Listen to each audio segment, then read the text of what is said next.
Buenas noches, hoy martes para miércoles 22 de Adar 5766, 21 de marzo del 06. El domingo antepasado, el domingo que fue 12, estuve en Madrid, una conferencia, había mucha gente, 300 personas, son gente que escuchan mucho los CDs. Entonces empecé la charla, hoy día martes para mí, pues todos se quedaron así. Se acordaron de que así escuchan siempre en los que dije, ahora es domingo para lunes. Rabotai, tuvimos el Shabbat pasado en el Sefer Torah, en la lectura del Sefer, sacamos dos Sefarim, un Sefer normal, que se leyó la Perashá de la semana, y otro Sefer que se leyó una Perashá especial, que se llama Perashat Pará. Perashat Pará. Pará quiere decir la vaca roja, la famosa vaca roja que se usaba en los tiempos que existía el templo. ¿Cuál es la función de esta vaca y cuál es la relación? ¿Por qué la tenemos que leer en estas fechas? La función de la vaca roja era para poder purificar a aquella persona que estaba impuro a raíz del contacto con algún muerto. Si hay varias maneras como la persona adquiere impureza y necesita purificarse. Y la más grave de todas es el contacto con un ser humano muerto. Si por ejemplo si uno toca un cadáver animal muerto, también requiere pureza, pero es una pureza fácil. Se mete a la tevilá y en 24 horas ya está limpio, ya está puro. Si una persona tuvo polución, se mete a la tevilá, 24 horas está puro. Una mujer que tiene nidá, 7 días, se mete a la tevilá y está pura. Si hay muchas cosas que provocan impureza y se purifican a través de tevilá con ciertos días. Pero la tum'at met, cuando es a consecuencia de una relación con un muerto, es una tum'á tan fuerte, tan poderosa, que no hay manera de quitarla, aunque uno haga tevilá, hasta que no se le salpique las aguas y las cenizas de la vaca roja, la famosa vaca roja, que solamente existieron 9 vacas rojas en la historia, y la última, la 10ª, va a ser cuando venga el Mashiach, que nos van a purificar. Hoy en día, en realidad, la Tumat Met, estamos todos contaminados con ella, todos, porque la Tumat Met es tan fuerte y tan contaminante, es la única Tumá que se puede transmitir a la persona aunque no entre en contacto físico. Si hay un cadáver, un cuerpo muerto, incluso fracción de un cuerpo muerto bajo un techo, todo lo que está bajo ese techo se le transmite la tum'a. Así está escrito en la Torah claramente. Kol haba el haoel, vechol asher baoel itma, todo lo que está dentro del mismo techo. No solamente el mismo techo. Si está abierta una puerta, pasa por la puerta. Si está abierta una ventana, pasa por la ventana hasta que no haya techo. Ahí es donde se pierde la transmisión de la tum'a. Pero mientras sea bajo el mismo techo, por eso en Israel, por ejemplo, en los hospitales que se rigen, hay un hospital, Shaare Tzedek, que se rigen según la Torah. Cuando hay en todo el hospital algún fallecido, entonces ponen en la entrada un cartel muy grande, Aknisa la Kohanim Asura. Hoy los Kohanim no pueden entrar a este hospital. Si un Kohen tiene que ir a visitar a su esposa que dio a luz, no puede entrar. ¿Por qué? Porque en ese hospital, en alguna sección del hospital hay un muerto, y si se contacta a través de las puertas, entonces la tumá se transmite. Quiere decir que la tumá de Met es tan fuerte y tan poderosa, es imposible hoy en día que haya un ser humano, casi imposible, que no esté contaminado con tumá de Met. ¿Por qué? Porque alguien que estuvo bajo un techo de un muerto ya recibió esa tumá, y si esa persona lo toca al otro, lo saluda, hola, ¿cómo estás?, ya le transmitió la tumá también. Entonces es casi, es imposible. Todos hoy en día tenemos la tum'a de Tumat Met.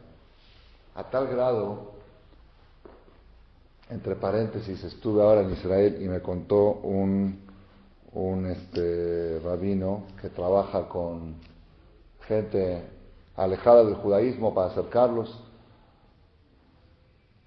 que un abrej de Israel, él era Cohen, el abrej era Cohen, necesitaba hacer un tratamiento de fertilidad para poder procrear, tenía un problema de fertilidad, algún tipo de inseminación, algún tratamiento. Y para hacer ese tratamiento lo tenía que hacer en un hospital especial que lo hacen en Israel. Y fue a consultar con un rab a ver si ese tratamiento es permitido, si se puede hacer y cómo se debe de hacer. Le preguntó el rabino, ¿dónde lo vas a hacer? Le dijo, en el hospital, no quiero decir el nombre, él dijo el nombre, en el hospital tal. Le dice el rabino, tú no lo puedes hacer ahí. ¿Por qué? Dice, porque tú eres Cohen. Dice, ¿qué hay? Dice, ahí, en ese hospital, 3,000 soldadas del ejército israelí, 3,000 abortos al año de embarazos de solteras.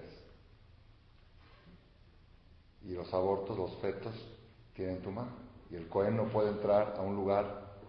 La Gemara dice que un Cohen no puede entrar, aún en caso de necesidad, no puede entrar a una iglesia de Abodá Zará, de idolatría. ¿Por qué? Así dice la Gemara, está en el Talmud hace 2000 años, porque ahí acostumbran las monjas a enterrar sus fetos.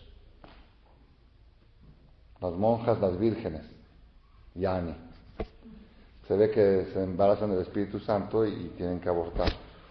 Entonces ahí abortaban, dice la Gemara, que todo ese lugar. Y me contó una persona que aquí en México hay un museo, en Toluca hay una iglesia que es de museo, que encontraron en las macetas de la iglesia esqueletos de fetos, como está escrito en el Talmud. El Cohen tiene mucha restricción. El Cohen es más grave. ¿Por qué es más grave? Porque el Cohen, como tiene que tener acceso al templo constantemente, entonces él tiene prohibido entrar a un panteón. Un yehudí normal, si quiere entrar al panteón, puede entrar, pero el día que quiera entrar al Bet HaMikdash, necesita pasar el proceso de la vaca roja para poder entrar al lugar sagrado. Y si entra al lugar sagrado sin haberle salpicado la vaca roja, dice la Perashá, está Hayab Karet, es una pena muy grave. Es mucho pecado una persona que está sucio, inmundo por dentro, espiritualmente, que entre al Bet HaMikdash. Entonces, un yehudí que entró al panteón o que por accidente tocó a un muerto, la única forma que podía entrar al Bet HaMikdash era purificarse. ¿Y cómo se purificaba? Con la vaca roja. Había en la historia nuestra de la Kabbalah, el famoso Arizal. Arizal es el famoso mero de la Kabbalah de hace 400 años. Él tenía un alumno predilecto que se llamaba Rab Chaim Vital. Rab Chaim Vital le preguntó al Arizal, a su maestro, ¿por qué hoy en día nosotros no podemos alcanzar el nivel de Nebuá, el nivel de profecía? Solamente podemos alcanzar el nivel de Ruach HaKodesh. ¿Qué quiere decir profecía? Maimónides, el Rambam, escribe en los 13 principios que los 13 principios para tener participación en la Baba hay que creer que hay un solo Dios, que no tiene figura, que no tiene imagen, todas esas cosas. Y uno de los 13 principios básicos que Hashem, que Dios profetiza a los seres humanos. ¿Qué quiere decir? Que existe la posibilidad de que Dios hable con una persona, como fue con Moshe Rabenu, como fue con los demás profetas. Porque si la persona cree que Dios no puede hablar con un ser humano, entonces la Torah la inventó Moshe.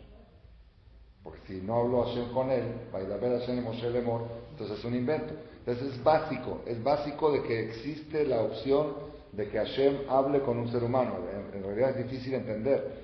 Yo me quise imaginar una vez, si Dios quisiera hablar conmigo, ¿cómo lo escucharía yo? ¿En qué idioma? Seguramente en hebreo.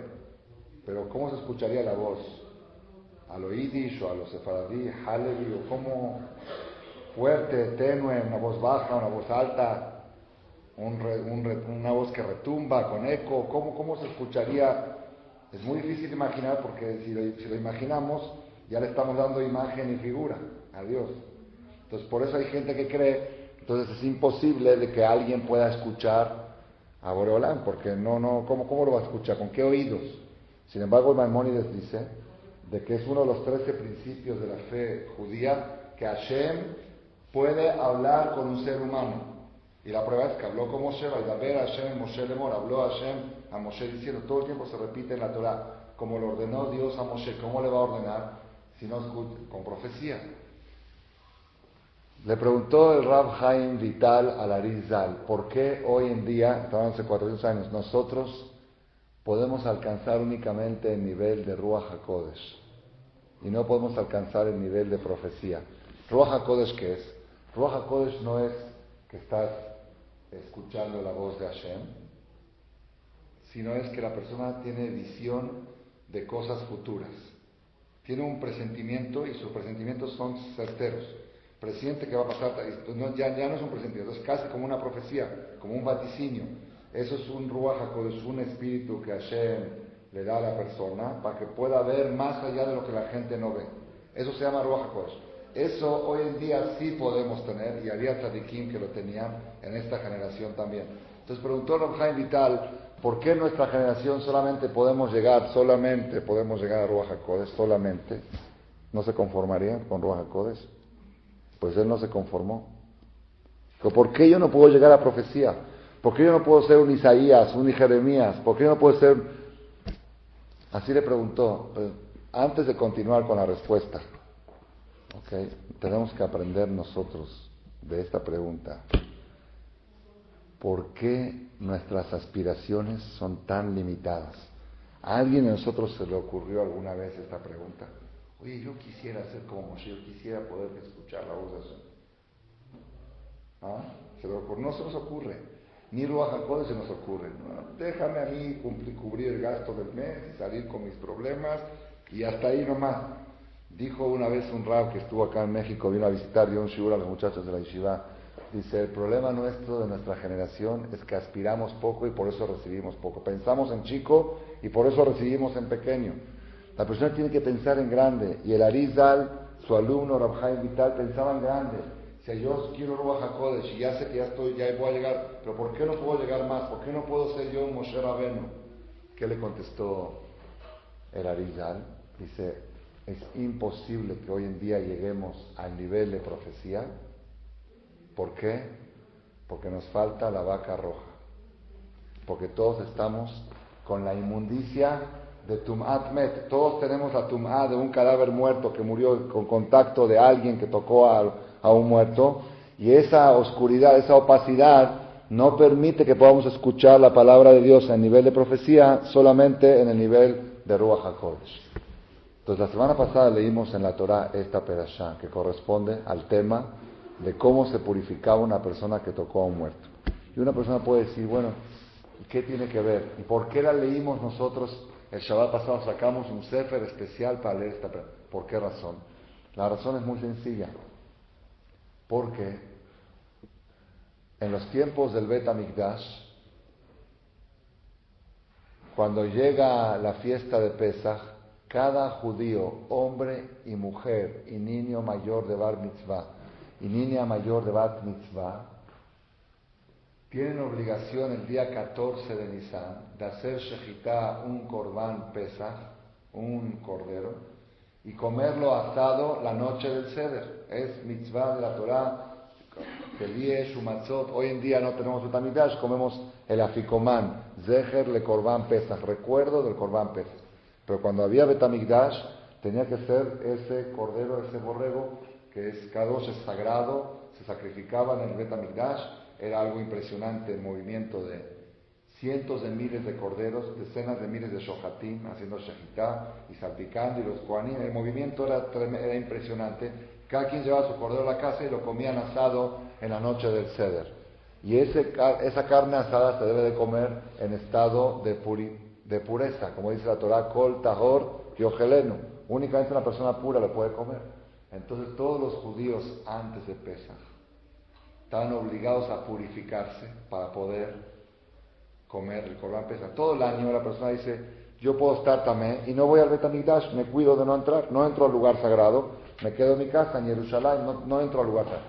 Pero en la fiesta de Pesach, que era obligación entrar al Bet HaMikdash para el Korban y había que comerlo en la noche, todos los judíos, hombres, mujeres y niños mayores de Bar Mitzvah, entonces todos tenían que purificarse forzosamente y la purificación duraba 7 días, como cuenta la Torá, el tercero y el séptimo había que salpicar. Entonces por eso había que anunciar desde 30 días antes de Pesaj, se tienen que purificar, porque si no, no van a poder hacer el Corbán Pesaj. Si llega la fiesta de Pesaj y no te purificaste, todo el mundo va a estar comiendo carne asada y tú comiendo pescado. O otra carne que no sea del Beit Hamidrash, una carne de Julín. Esa es la causa por la cual leímos nosotros la Perashá de la Torá, que habla de la pureza de Paraduma. Y uno puede preguntar, bueno, ¿qué tiene que ver hoy en día? Hoy en día no tenemos Beit Hamikdash, no tenemos Corbán Pesaj, y no tenemos necesidad de purificarnos porque es igual, si estamos puros o no es lo mismo, si no hay Beit Hamikdash no hay Corbán, ¿por qué la tenemos que leer? Respuesta clara es, nosotros no tenemos Beit Hamikdash hoy, pero mañana, miércoles, sí. Y si no es el miércoles, el jueves, sí. Y si no es el jueves, el viernes, sí. Quiere decir que el 14 de Nisan, de aquí al 14 de Nisan, hay como 25 probabilidades de que se construya el Beit Hamikdash. Cada día, mejakelo, bejol, yom sheyabó, aunque se demore, yo tengo fe que cada día puede venir, excepto viernes y Shabbat. Viernes y Shabbat no viene. No se construye. ¿Por qué? Porque si se construye Beit Hamikdash el viernes, ¿cómo vamos a hacer el gefilte fish? Y el beye de Shabbat, y el jamín, y el ma'ude. Así está escrito en la Gemara. La gente va a estar emocionada recibiendo al Mashiach y se van a olvidar de preparar la comida de Shabbat.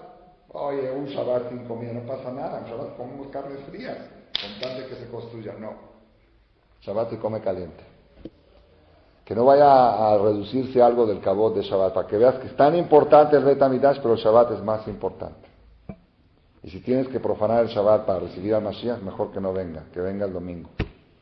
Entonces por eso dije, de aquí a Pesaj, más o menos, hoy es 21, Pesaj es el 15, quitando los viernes y Shabbat, 3, 4 días de Shabbat, más o menos tenemos 20 opciones de que se construya Beit Hamikdash. Puede ser mañana miércoles, puede ser pasado mañana jueves, el viernes sábado no, el domingo sí, el lunes sí, martes sí, miércoles sí, jueves sí, viernes sábado no, domingo sí, lunes sí. Entonces, como se puede construir el Beit Hamikdash este año, y en el mes de Nisan, más que cualquier mes, porque dice la Gemara, Benisan y Galu, Benisan Atiyun y Galu, el mes de Nisan fueron redimidos, y el mes de Nisan fue la primer liberación del pueblo, y el mes de Nisan va a ser la última también, de ahí el último Galut va a terminar en el mes de Nisan. Entonces, ¿qué vamos a hacer si de repente se construye el Beit Hamikdash? Estuve yo ahora en Jerusalén hace 2 semanas, pasé Shabbat con mi maestro Rabades, y le dije, Rab, ¿va a venir a la boda de mi hijo? Me contestó al momento, si es en Jerusalén, sí. Le dije, pues sí, la verdad sí. Nosotros decimos cuando hacemos la Odi Shama Be'arei Yehuda, Ubechutzot Jerusalén, Kol Sazón Bekol Simcha, Kol Hatam Bekol Kalá, que se vuelva a escuchar en las ciudades de Yehudá y en las calles de Jerusalén la voz de novios y la voz de novias. ¿Por qué dicen las calles? ¿Cómo en las calles? ¿Por qué en las calles de Jerusalén? Yo le pregunté al Rabá, era viernes la noche después de la cena. Dije, Rabá, ¿por qué en las calles de Jerusalén? ¿Qué expresiones son las calles? Pues la voz de los novios se escucha en los salones de fiesta. Dije, Pashut. Dije, en México todos los templos están apartados, a 6 meses no hay lugar si quieres apartar fecha para una boda. En Estados Unidos también. En Israel todos los salones para dentro de 3 meses no hay, hay cientos de salones, todos están ocupados. Imagínate, son todos Yehudim y todos se quieren casar. Y ahí se casan domingo, lunes, martes, miércoles, todos los días, está todo ocupado, todo saturado. Imagínate ahora que viene Mashiach y van todos los americanos, todos los mexicanos, todos los argentinos, todos los colombianos, todos los venezolanos y todos los de franceses, los ingleses, todos los judíos de todo el mundo llegan al Shalom. Oye, yo tengo fecha de boda, pues no hay salones. Entonces, ¿qué van a tener que hacer? ¿Van a postergar las bodas? Haram, para eso vino Mashiach. ¿Qué van a hacer? Digan ustedes. Va a ser la salón de fiesta en la calle. Que se escuche en las calles de Jerusalén, vas a pasar por una calle, se casa fulano, en la otra calle se casa mengano, porque no va a haber salones. Entonces nosotros, cuando sacamos el segundo Sefer, el Shabbat pasado, yo anuncié aquí, estamos demostrando que tenemos fe, que puede ser que este Pesaj ya no estemos ni en Caracas, ni en Puerto Cruz, ni en... todos tienen apartado en Los Cabos, en estos lugares, ni en México, Jerusalén. Y si estamos en Jerusalén, vamos a tener que hacer el Corbán Pesaj y vamos a estar en un problema. Es que yo estoy también, yo estoy también de Tumatmet, yo no me purifiqué. Entonces por eso tenemos que estudiar la Perashá de Paradumá para que te prepares, que si en caso de que llegue a venir Mashiach, lo primero que tienes que hacer, por favor, vaca roja, que me salpiquen, que me purifiquen, purificarse. Esa es la explicación natural de por qué leímos esa Perashá la semana pasada. Y la explicación filosófica es que tenemos que mentalizarnos de que todos nuestros proyectos pueden cambiar en un instante. Y eso te tiene que dar, ¿qué? ¿Más tranquilidad o más nervios? Más tranquilidad. ¿Qué tanta preocupación, qué tanta tensión, qué tantos nervios y todo? Yo creo que las invitaciones de las bodas tendrían que poner, y así, en realidad sí ponen al principio, Odi llamaba le ponen hacia arriba, ¿no? Pero tendría que poner, la boda se llevará a cabo, entre paréntesis, si no llega a venir el Mashiach antes, en el salón tal, en la calle tal, en la dirección tal. Rabotai, ya que estamos en este tema, vamos a abordarlo de un ángulo, de un punto de vista diferente. Y si es que no se llega a construir el Bet Hamikdash antes de Pesach, no se logró, no hubo méritos. Por alguna razón Dios llega a decidir este año, no se construye el Bet Hamikdash. Entonces, ¿de qué sirvió que sacamos el Sefer de la vaca roja? Pues no sirvió de nada, porque fue nada más, como dice, falsa alarma. Nada más nos dijeron por si. No es así. No es así. ¿Por qué? Porque hay una regla que dice que hoy que no tenemos Bet Hamikdash, un Shalema Parim Sefatenu. Cuando la persona lee y estudia las leyes relacionadas con el Corbán Pesach, Hashem lo cuenta como un mini sacrificio de Corbán Pesach. Por eso tenemos la costumbre en la víspera de Pesach, hay un texto especial que se lee, que cómo era el Corbán, para que la persona se identifique, por lo menos no a través de la acción, a través de la palabra. Existe, de manera reducida, por supuesto, quizá, no sé, un 20%, 30%, no sé medirlo, existe la energía del Corbán Pesach aún sin que tengamos el Bet Hamikdash. A través de la lectura, a través del estudio de Corbán Pesach, la persona puede recibir una energía similar. Entonces, si hoy en día tenemos también la energía similar de Corbán Pesach, necesitamos purificarnos para poder recibir esa energía.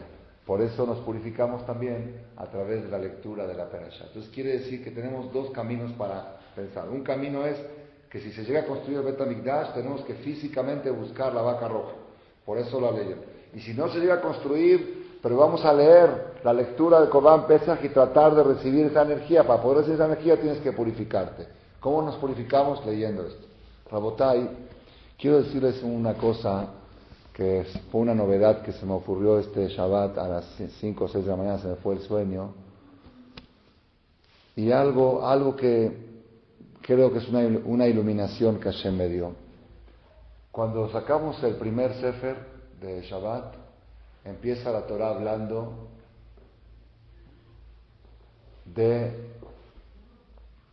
al principio de la Perashá Kitizá, habla de las aguas purificadoras que se purificaban los Kohanim en el Bet Hamikdash. Los Kohanim, para poder dar servicio, tenían un lavabo especial, que era agua de manantial que venía de abajo, era una forma especial como subía el agua, y ese lavabo tenía unas llaves, y los Kohanim se lavaban las manos y los pies con agua, así ponían mano y pie, abrían ellos iban con pantalones, iban descalzos, no se podía tener calcetines en el Bet Hamikdash ni zapatos. No tiene que haber interrupción entre el cuerpo del Cohen y el piso del Bet Hamikdash.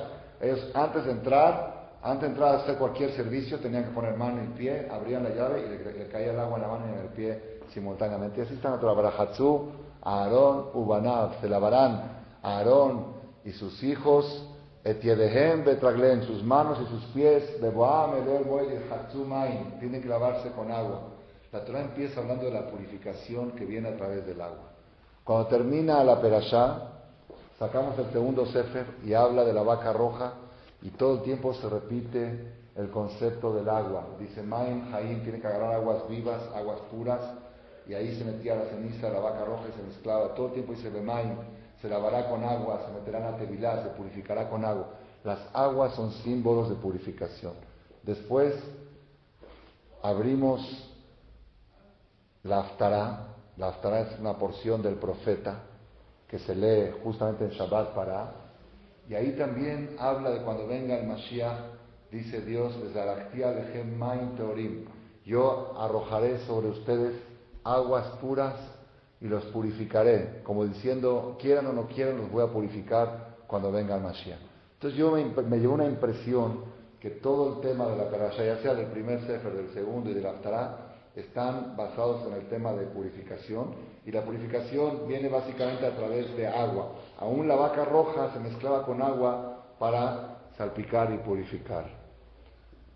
Entonces en ese momento se me vino a la mente una frase de Maimónides, y ahora van a ver por qué disfruté tanto este Shabbat. Maimónides, cuando habla de las leyes de pureza e impureza, dice así.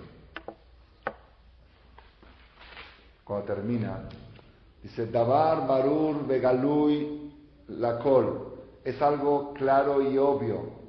Shatumot ve'ataharot, que todo el concepto de pureza e impureza, gezerat akatub hen, son cosas,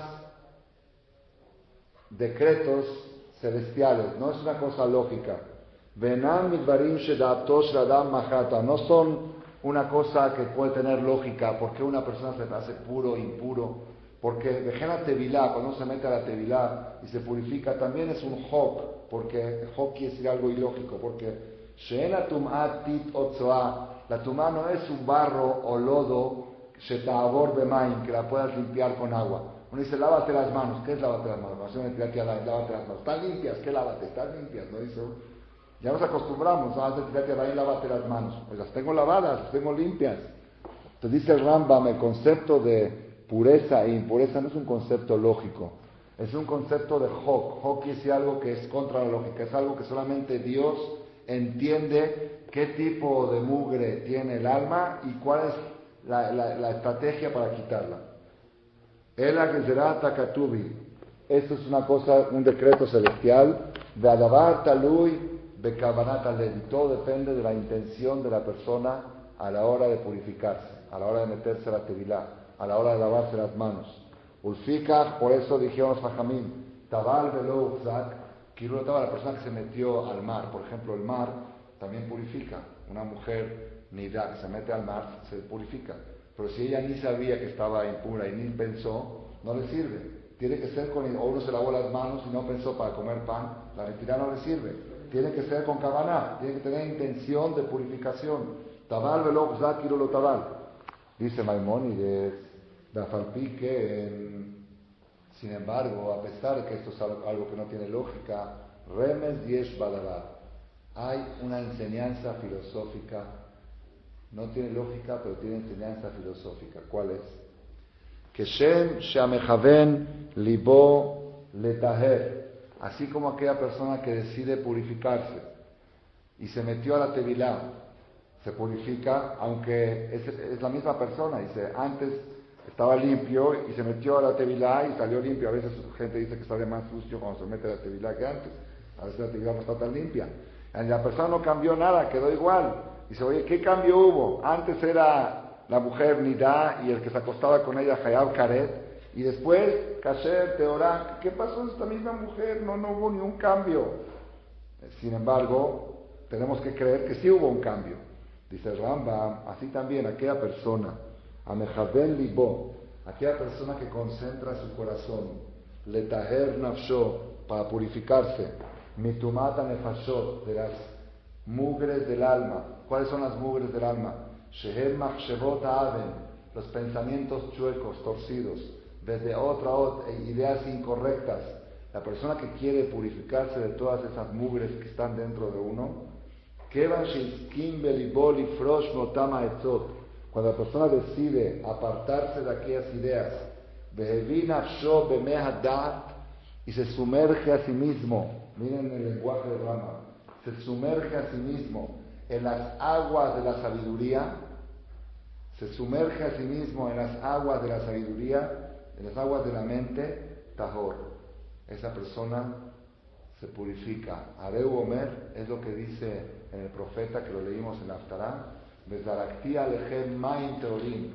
Voy a salpicar sobre ustedes aguas puras, utartem, y se van a purificar de todas las mujeres. Dice el Rambam, un hidush muy grande, que cuando en la Biblia el profeta dice, voy a salpicar sobre ustedes aguas puras, no está hablando de aguas físicas, sino está hablando de aguas de sabiduría. La persona se puede sumergir en agua de Tevilá, o se puede sumergir en aguas de Da'at. La persona se sumerge en la Torah, en la fuente de la sabiduría, entra sucio y sale limpio. Esa es la novedad que nos enseña aquí Maimónides. Rabotai, ¿por qué digo esto? ¿Por qué digo esto? No existen las coincidencias. Existen, como dijimos varias veces, no existe casualidad, existe causalidad. Uno cree que las cosas aquí, por coincidencia, el fin de semana pasado que leímos esta perashá, fue el Foro del Agua Mundial. Y todos estuvimos enterados de eso. Nos enteramos pues por las consecuencias, por los embotellamientos, por las escuelas de los niños, que los camiones no pasaron por ellos, y por todo. El Foro del Agua, Foro del Agua. Y yo no entendía qué tanto relajo. ¿Qué puede haber un congreso mundial sobre el agua? Pues el agua es el agua, ¿cuál es el problema? ¿Qué? Hace un congreso sobre la energía nuclear, sobre los átomos, sobre la tecnología, sobre la computación. Un congreso sobre el agua, ¿qué se puede hablar del agua? Pues el agua, el agua, ¿cuál es el problema? Congreso del agua. Pues la verdad, se me entró la intriga y abrí la computadora para ver de qué se trata y puse buscar en Google Foro del Agua. A ver, quiero saber de qué se trata. Y ahí entendí de qué se trata. El problema está que quieren privatizar el agua. El agua es algo, es como que de repente digan que están analizando, quieren privatizar el oxígeno. Te van a cobrar dinero por respirar. ¿Quién tiene el derecho del oxígeno que respiramos?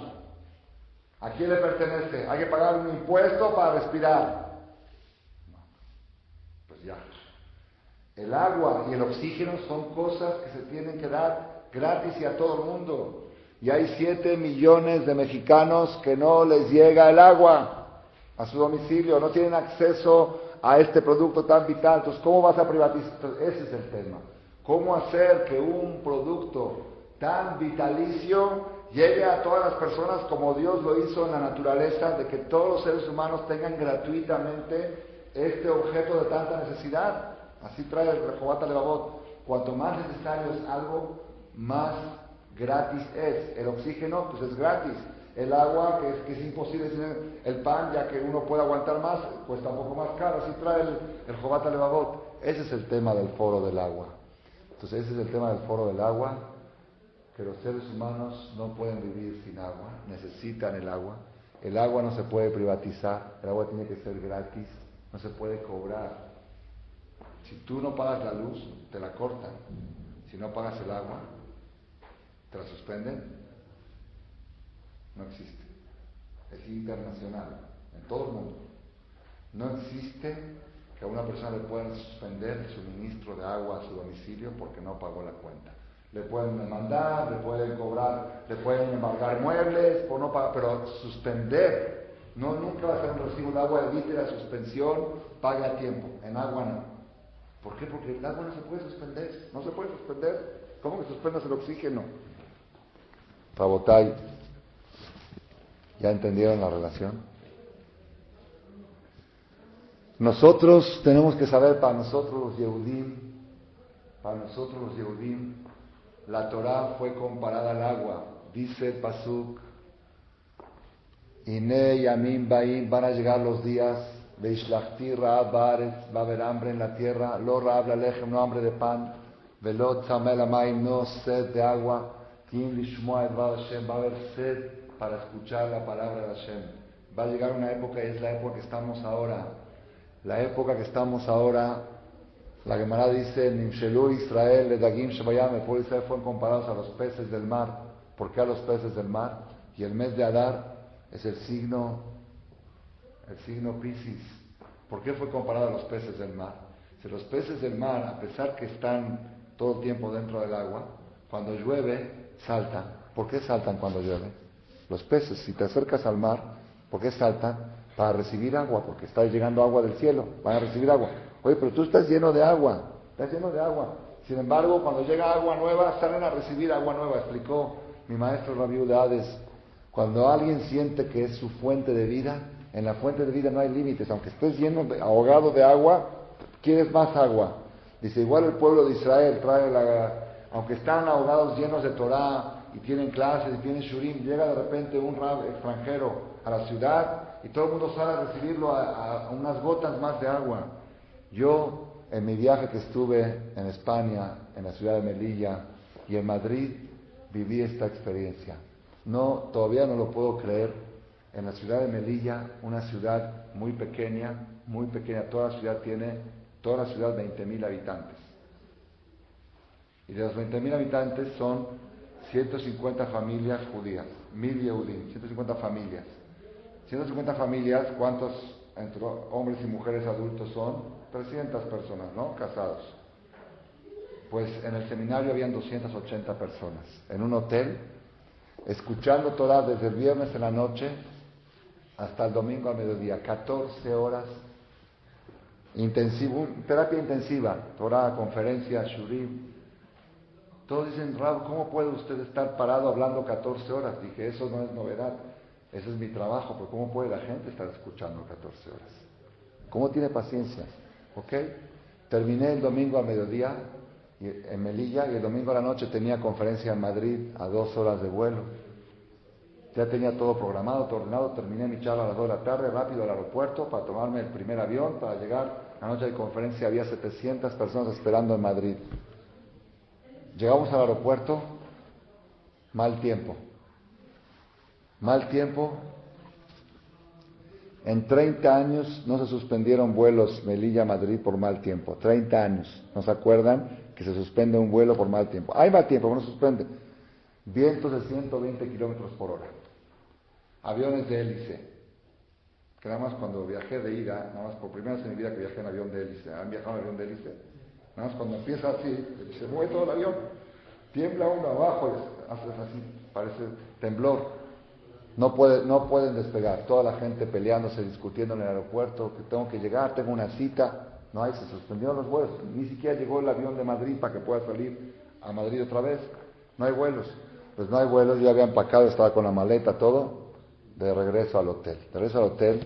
Después de un seminario de 14 horas, durmiendo a las 3 de la mañana todos los días, habiendo viajado toda la noche antes, el jueves en la noche, y el viernes a las 3 de la mañana y el sábado a las 3 de la mañana, caí, pero frito así en la cama, para dormir 3 horas, Kodesh. En la mitad suena el teléfono. ¿Quiénes son? Los organizadores del seminario. Rabino, ya que se quedó en la ciudad, ¿no nos podría dar una conferencia? Dije, ¿qué les pasa? Tienen escuchando 14 horas. Dice, pero ¿cómo vamos a desaprovechar la oportunidad que está usted aquí y va a dormir una noche usted aquí sin dar una charla? Le dije, la verdad me duele la garganta, me siento que me está por dar gripa, estoy agotado, no te puedo contestar ahora. Ahora como estoy te digo que no. Dice, pero la gente quiere. Digo, ¿quién es la gente? Tú eres el que quieres. Dice, no, dije, no va a haber minyan. Si voy a hacer el esfuerzo de ir para 15 personas. Dice, bueno, le hablo más tarde. Me desperté a las 6 de la tarde y dice, no, Rabino, ¿sí o no? Dije, no, sí o no, Rabino, sí o no, tenemos que avisar a la gente para que vayan. Dije, ¿a qué hora sería? Dice, pues sería más o menos a las 8:30. Dije, ¿crees que va a ir la gente? Yo creo que sí. ¿Cuánta gente crees que vaya? Yo calculo que 50, 60 personas. Bueno, sí. Mientras en Madrid estaban cancelando la charla, ya estaba la gente sentada en el templo esperando. Les tuvieron que avisar que se canceló por mal tiempo. Llego a la sinagoga después de 14 horas de conferencias el fin de semana que la gente estuvo escuchando. Yo estoy seguro que ya le salí por la nariz a la gente. Llego a la sinagoga principal del templo, no la conocía, y el templo repleto, abajo y arriba. Ni en Kippur había tanta gente en el Bet Knesset, dicen los organismos. Entro y toda la gente se para y se ponen a cantar una canción de bienvenida que me hizo salir las lágrimas. A mi vida recibí un recibimiento. Como que estaba llegando el Mashiach. Pues ya me tuvieron todo el fin de semana. Esa es la sed. La charla iba a ser de 40 minutos. Yo dije que no podía por mi garganta. Fue de 1 hora y 40.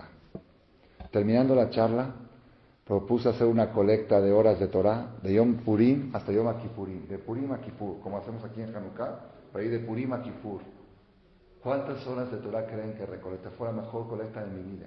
Nunca tuve tanto éxito en una colecta de horas. 12,000 horas de Torah se juntaron. Uno 200, uno 300. La gente se peleaba, levantaba la mano. Yo también quiero mi Sheverah, yo también quiero mi Sheverah. ¿Qué es eso? ¿Saben qué es eso? Ese es el producto de primera necesidad del pueblo judío. Ese es el agua, ese es el foro del agua. Si hay 7 millones de mexicanos que no les llega el agua, ¿cuántos millones de Yehudim hay que no les llega el agua que tanto necesitan? El agua de la Torah, el agua que purifica, el agua de que Maimónides habla, el agua de lo que dice la Gemara, que el pueblo de Israel fueron comparados a los peces si los sacas del agua se mueren, el Yehudí si lo sacas de la Torah también se muere. Pregunta Jafetz Haim, ¿cómo vemos judíos que dejan la Torah y siguen siendo judíos? Así pregunta Jafetz Haim. Yo veo muchos judíos, dice Jafetz Haim, el pez lo sacas del agua se muere, y hay judíos que se salen de la Torah y todavía aparentemente siguen siendo judíos. Dice el Jafetz Haim, cuando sacas a un pez del agua no se muere de inmediato. No se muere de inmediato. Yo he visto un pez grande, tenía 3 horas después y todavía estaba, y a veces parece más vivo afuera que adentro, porque está pataleando, como se está muriendo, y se está moviendo, y dice, mira cómo brinca, ahí en el agua estaba tranquilito, y aquí mira cómo brinca. Son patadas de ahogado, son patadas de uno que se está por morir. Dice, así pasa con el Yehudí también. El Yehudí a veces deja la Torah, dice, ya ves, yo dejé la yeshiva, dejé la Torah y sigo judío normal, porque todavía tienes un poco de agua impregnada en el cuerpo y eso te deja respirar. Pero esta agua se va secando y secando y secando, y si no es tú, tu hijo o tu nieto, el Yehudí desaparece. Yo el mensaje que aprendí de este viaje, el último viaje que tuve en Madrid, en España, en Madrid, en Melilla, es que el foro del agua del pueblo de Israel, tendríamos que hacer un congreso mundial del pueblo de Israel. ¿Por qué este producto tan básico, cuántos millones de judíos no les llega? Baruch Hashem, a través de los discos, a través de los cassettes, tratamos de que le llegue. Ahora tenemos la página de internet, tenemos una página que se llama shemtov.org, tiene 4 meses que está al aire y hay 1,200 usuarios registrados de todas partes del mundo, de Armenia, de Camboya, de Tailandia. Hay judíos que están, sí, un embajador, un esto, no otro, uno que fue por negocios ahí y no tiene Torah ahí, se metió a la página y está escuchando Torah. Hace un mes decidimos meter el Daf Yomi. Daf Yomi es un estudio de Talmud, no son conferencias, es Talmud. Una hoja diaria. Yo hace 7 años había dado clases de Daf Yomi, la habíamos grabado, entonces pusimos.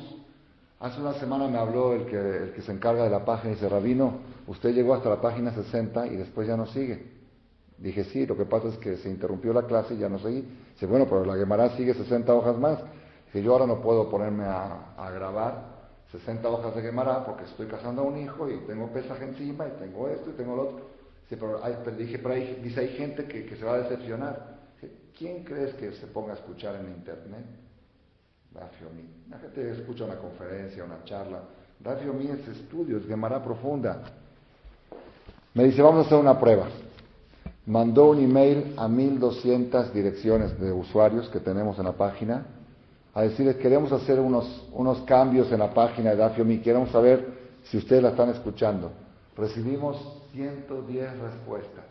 Por favor, no vayan a quitar esa página, que diario es nuestra clase de Torah, con la página escrita y escuchando al Rab, donde dice, el Rab es nuestra jabruta. 110, dije, lo que no logré hacer en México se está logrando en la página de internet. 110 personas escuchando Gemara todos los días. Cuando escuché así, dije, bueno, no podemos dejar a esa gente sin Torah. Ese es el pueblo de Israel que está sediento, ese es el foro del agua de nosotros. Yo creo que lo que hubo aquí en México este fin de semana debe despertar nuestros corazones para saber cuál es nuestro agua. Tenemos agua potable, Baruch Hashem, a nosotros no nos falta. Hay gente que le falta, a nosotros no nos falta. Lo que sí le está faltando al pueblo de Israel es el otro agua, el agua que los ha mantenido vivos desde que se entregó la Torah hasta que venga el Mashiach. Hashem que nos ayude, que podamos estar siempre bien nutridos, con aguas limpias, con aguas puras, con aguas no contaminadas. Hay gente que busca aguas, pero van a buscar a Kabbalah Center, van a buscar a lugares raros, son aguas contaminadas. Tiene que ser agua pura, agua limpia, agua como se entregó de Moshe en Sinai. Hashem que nos ayude, que podamos siempre, ¿cómo se dice? Hidratar nuestra alma con aguas puras, estar purificados y ojalá, Hashem, que este año de veras, que cuando llegue la fiesta de Pesach, podamos celebrarla en Jerusalén con el Corbán Pesach, con el Yahweh Naví y Merabi Amén. Amén.